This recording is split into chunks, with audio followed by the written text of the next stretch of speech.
All right, hello, my name is Katherine Jennings and I'm doing my informative speech on social networks. Do you ever stop yourself and wonder, how long have I been aimlessly scrolling through social media? Whether it be Instagram, Snapchat, Twitter, or even Facebook, a study conducted showed that the average user spends up to 135 minutes per day scrolling on various social media platforms. That calculates to roughly 2 hours and 30 minutes per day using your phone.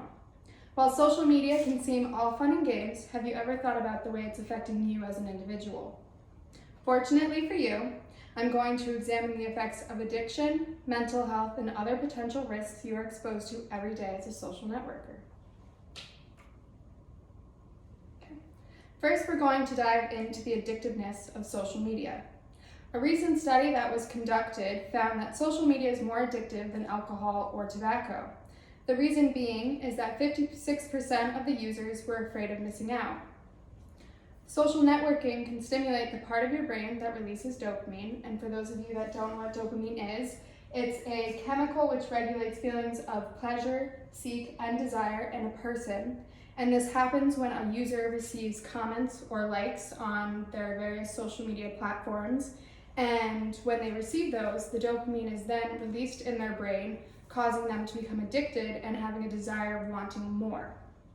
And then next we're going to be looking at the possible ways that someone could show signs of being addicted to social media.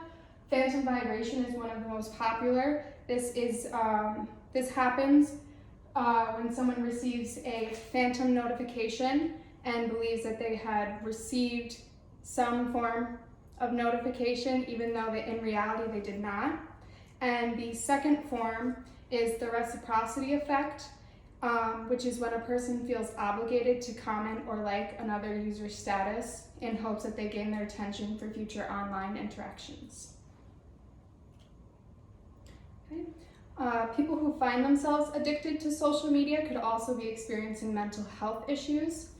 Social networking can contribute to the development of mental health issues. Depression and the use of social media are directly correlated, with 50% of users claiming social media made their lives worse.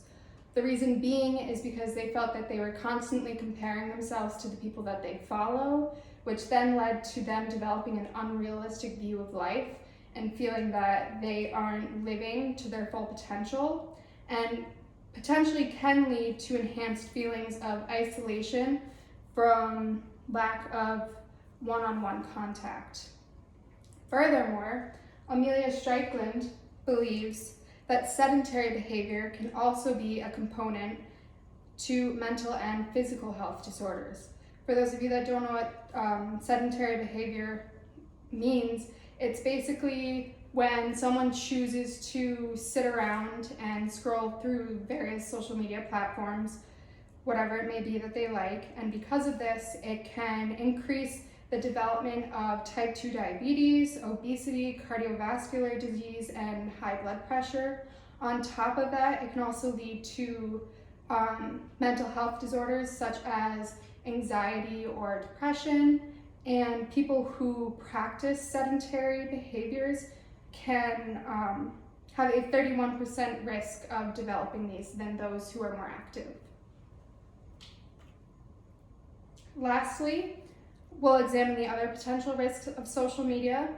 A study conducted by Pew Research Center revealed that 90% of teens agree that online harassment is a major issue.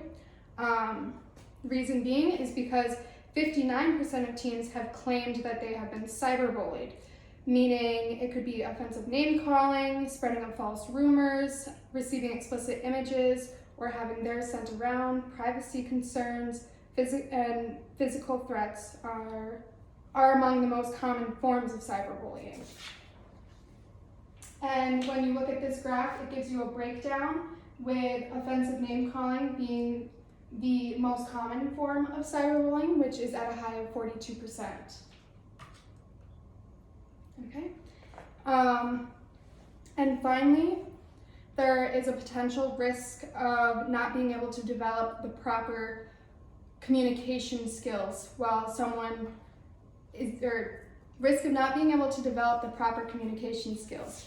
The reason being is because kids are spending more of their time after school online rather than being out and about and interacting one-on-one, and because of this, they are unable to pick up on certain body language or their facial expressions or any kind of vocal reactions, which are key components in everyday life, and that's huge to be a good communicator.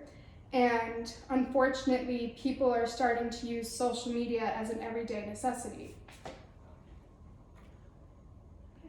In conclusion, I chose this quote by Dr. Steiner Adair. She said, "Self-esteem comes from consolidating who you are," meaning the more time you spend online creating multiple identities, the harder it will be for you to feel connected to who you are as an individual, which is what life is about, is trying to find out who you are as an individual. But hopefully within the next few years, we'll see people taking a step back from the use of social media and participate more in everyday life. Thank you.